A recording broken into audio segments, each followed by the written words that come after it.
Now, staying within the Southern African market, we have a curious maize case. Despite having one of the best agricultural seasons, South Africa is importing yellow maize at a time of abundant domestic harvest. But there is a plausible explanation for this. In the meantime, Zimbabwe currently has a maize import ban in place. Wandile Sihlobo, chief economist at Agbiz, joins us to put the maize case into perspective.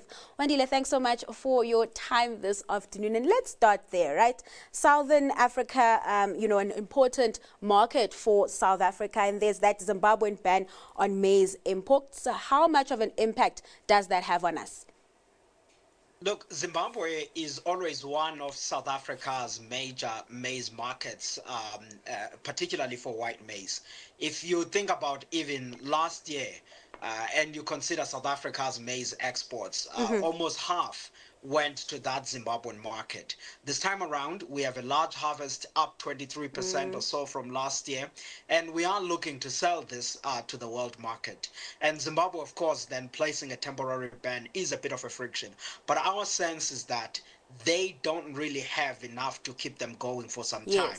Our estimates is that they have about 1.3 million tons of maize. They need 2 million tons for the year.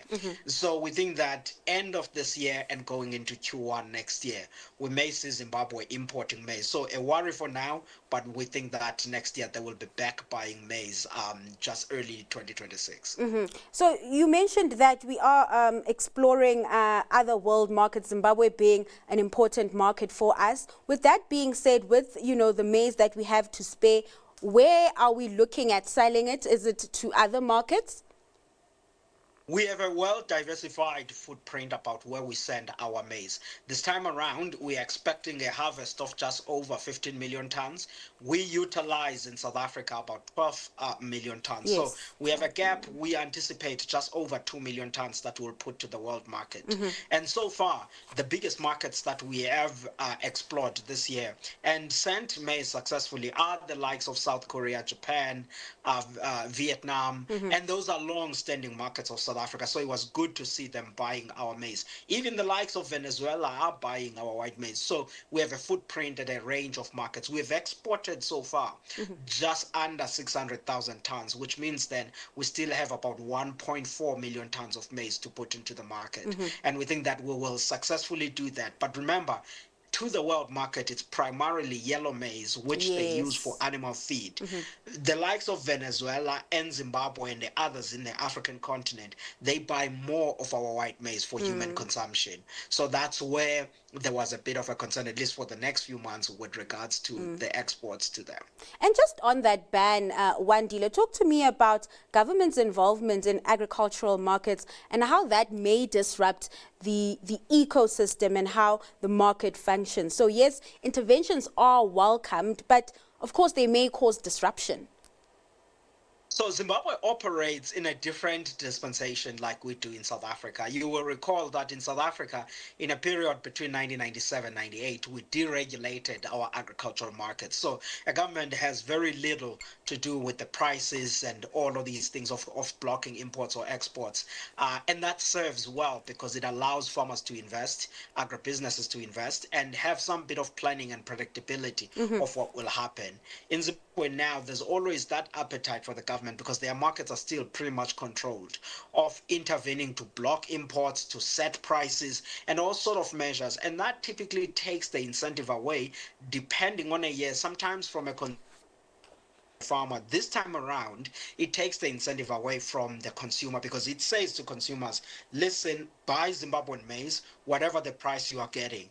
But had there not been a ban, the consumers perhaps maybe they will be taking some of the maize out of South Africa, looking at what's more affordable and what quality they prefer. So it does cause a friction and a bit of disruption on planning for agribusinesses and the others. And zooming in on, the curious maize case playing out here at home, yes, an abundant harvest season, but we are seeing imports of yellow maize. What's going on there? Yeah, I mean, look, I'm talking here about 2 million tons that we will put to the world market. but you have just under 80,000 tons of maize that has been imported by South Africa, mainly from Argentina. Much of that maize is for animal feed because it's yellow maize and it's for the coastal regions of South Africa. And it is one of those cases where it's an opportunistic buying when you see that the Argentinian maize maybe is way more cheaper than South Africa for a particular period, and then people buy that maize to bring it into the country. Again, to your last point, we operate in this environment in South Africa, which we prefer. There's no intervention or whether to block imports or not. But my sense is that that was really temporarily, and it was for opportunistic for a period. But overall, there's so much maize in the domestic market, which the animal feed and the others will be able to find. So livestock producers, poultry producers, really just taking advantage of, I guess, cheaper international prices. How do current maize prices in SA then compare to global prices, and what factors are influencing those price dynamics, those differences? I mean, that's an important point you are raising, because the point here is not that South African maize is expensive. I mean, think about white maize. White maize today is down by over 26% from a year ago. We are trading under 4,000 Rand per ton. And if you think about yellow maize, we are trading under 3,600 Rand per ton. We are down roughly 10% or so from a year ago. So maize is affordable in the country. But there's one important aspect, which now, not for this case, but generally for the country, which has to do with logistics. Until we improve our logistics, there are cases where it becomes expensive to move maize out of the Northwest to the Eastern Cape or Western Cape than actually buying it from South America and landing it into the Western Cape. There are cases like that which involve the logistics inland. Yeah, that speaks to structural reforms then, Wandile, and us just, getting everything in order here at home. Before I let you go, just take us through the factors driving this abundant season we are seeing, and if you expect this to continue moving forward. We are moving into, the warmer months, and there are risks around droughts coming back to the table. Yeah, so we've had a good crop thanks to good rainfall, although some may say we got too much rain than what we bargained for, because then it rained through to April and the likes. But thinking about the next year, we are starting the planting season next month, which is October. And already, of course, you are right that it is fairly dry in most regions of the country at the moment. But you know what? There was a pleasing report coming out of the South African Weather Service last month. Their seasonal weather watch, where they said, look, thinking about the next season, we may have a weak La Nina. And so the minute you talk La Nina, you are talking above normal rainfall in South Africa, to an extent that at Agbiz, we maintain a view that 2025-26 crop harvest or agricultural season in general in South Africa may again be as pleasing as the one that we are ending. All right, Wandile, thanks so much for your time and just taking us through the dynamics playing out in the agri-space, particularly the maize industry. Now, that was Wandile Sihlobo, Chief Economist at Agbiz.